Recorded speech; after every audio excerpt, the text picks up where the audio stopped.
huomenta vaan. Nyt on heinäkuun 30. päivä. Eilen tulin tänne Rönköojalle ja olisi tarkoitus nyt kaivaa tässä jonkin aikaa. Mutta minäpä näytän vähän tästä, mitä täällä on tapahtunut sitten viime kesän. Niin, eli viime kesän kaivaukset oli mulla tästä Jängän reunasta tuonne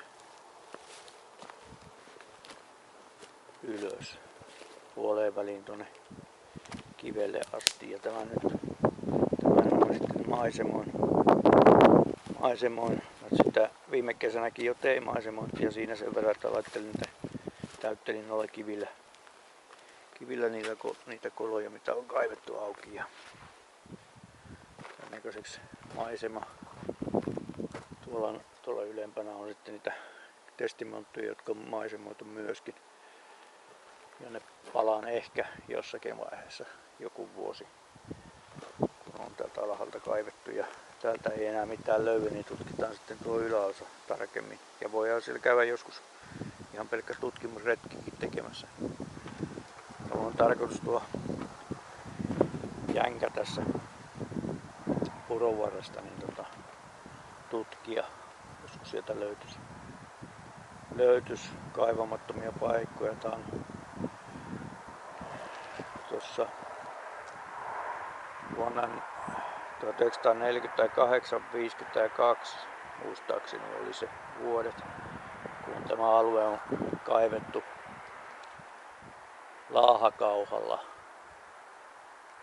Mutta siitä ei ole nyt tietoa ihan tarkkaan, että mistä kohti, mihin saakka se on se kaivu tapahtunut. Mutta niin jos on ilmeisesti tuolta vastapuolen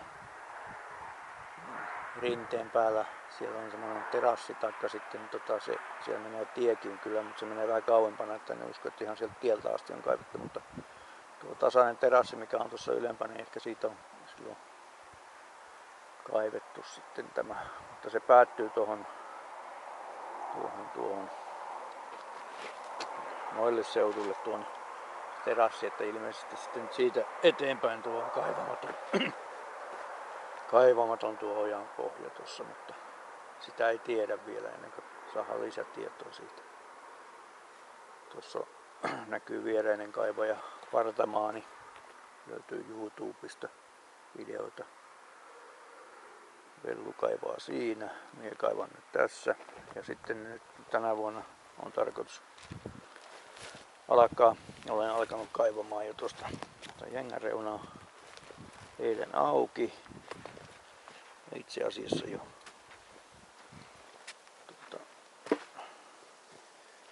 silloin heinäkuun viikonloppuna kun käväsin. Tässä on vaan aina ongelmana tässä Jängässä kaivamisessa, että tänne tulee vesi. Mulla on siellä pilssipumppu, veneen pilssipumppu, joka toimii tuolla akulle ja automaattisesti pitää sen sitten tyhjänä tai vähällä vedellä. Mä laitan sen syvimpään kohti sinne aina sitten. Semmonen, tässä on suunnitelma, ränni ja rumpusysteemi. Mulla on tähän rakennettu nyt. Tänään on luvassa vähän sadetta päivällä, sen takia on tänne pressut viritetty sateen varalta, että ei tarvi ihan suorassa sateessa olla sitten, jos touhua täällä. Ja tuossa mulla on pressu, mihin mulla on tarkoitus nyt nostaa sitä tuolta kaivannosta sitten maa-aineesta, josta mä lapioin sen sitten piloon, niin mun ei tarvii sitten pumppua käyttää eikä ränniä käyttää koko aikaa samaan aikaan, koska se on niin hidasta kaivaa. Sielläkin on isoa kiveä niin se ei ole kovin nopeata saada sitä soraa pois, ja ensin pitää saada kuitenkin tuo turve tuosta. Siinä on semmoinen, mitä mä sanoisin, ehkä 30-50 senttiä turvekerrosta tuossa päällä. Ja sitten alkaa nuo isommat kivet, ja sitten sen alla pitäisi olla sitä soraa ja sieltä pitäisi löytyä se kvartsihiekkakerros, missä on se kulta.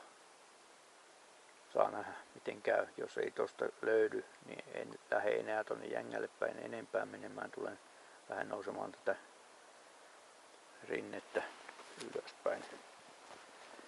ylöspäin sitten tästä kaivuusuunta niin kuin tuonne kohti tuota rännisysteemiä. Semmonen tapaus olisi nyt tällä kertaa tässä projektissa. Joo, tähän on alkanut tämmöistä monttua syntymään nyt. Turvetta on otettu ja kvartsikiveä täältä tulee tämmöistä lohkaretta vastaan ja tuo pilssipumppu pitää tämän vedenpinnan ihan tyydyttävällä tasolla tässä. Pitää aina kaivaa sille vaan se monttu, missä on se matalin paikka, että se ottaa sen veden aika hyvin pois. Täältä kun lähtee nyt näitä lohkareita, niin täytyy siirtää pumppu sitten sinne, missä se on se syvin paikka, niin saa sen veden pois.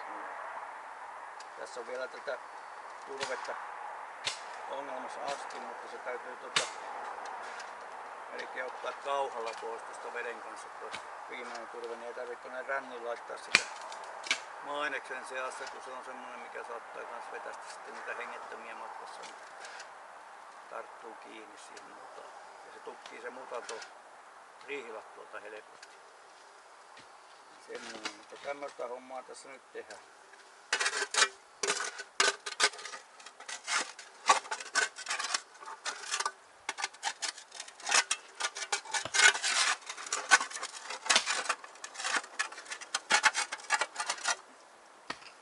Kivinen on paljon irti.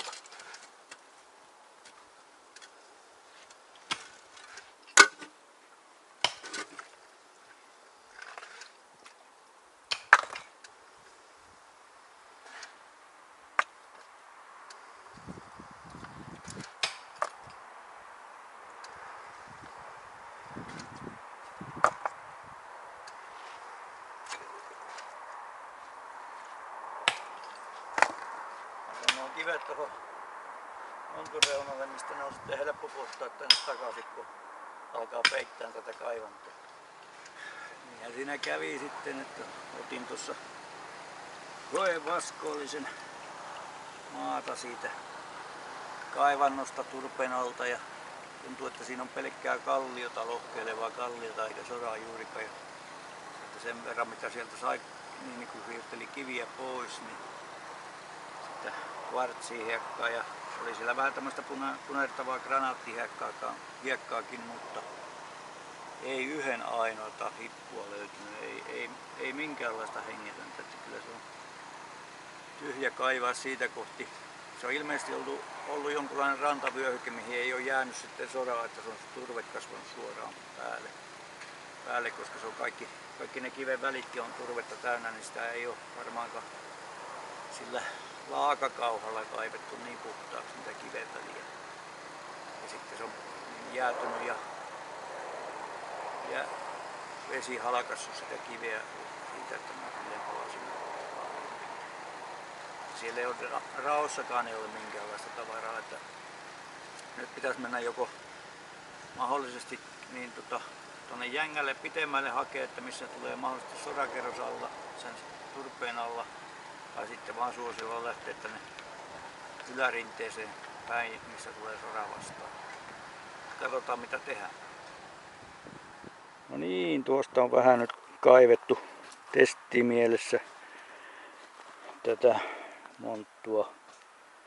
Ja se näyttää vähän, että se olisi niinku ränninperämaita, mutta voin olla väärässäkin, että ilmeisesti siinä on vaan semmoista sen verran irtonaista se sora, mutta niin olen sitä nyt vähän aikaa tässä rännittänyt ja tässä kattonut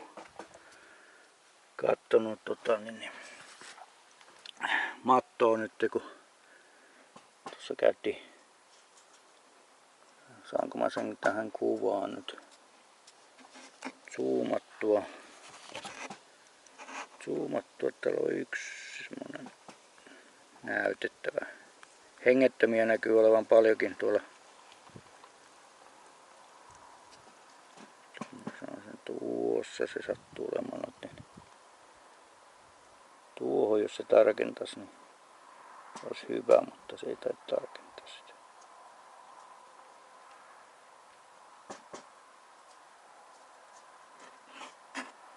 Ja vähän sumeeksi kuva, mutta siinä on noiden kivien välissä on tommonen hippu, joka luokitellaan mihin luokkaan liekkää. Ei ole kauhean iso tuokaan, mutta se nyt antaa toivonpilkahuksen tästä hommasta, että kannattaa vielä jatkaa kuitenkin tuosta kaivamista ja katsoa mikä on lopputulema sitten. Sittenhän sen näkee kun on putsannut rännin ja vaskannut ne maat. Niin. Mutta jatketaan hommia.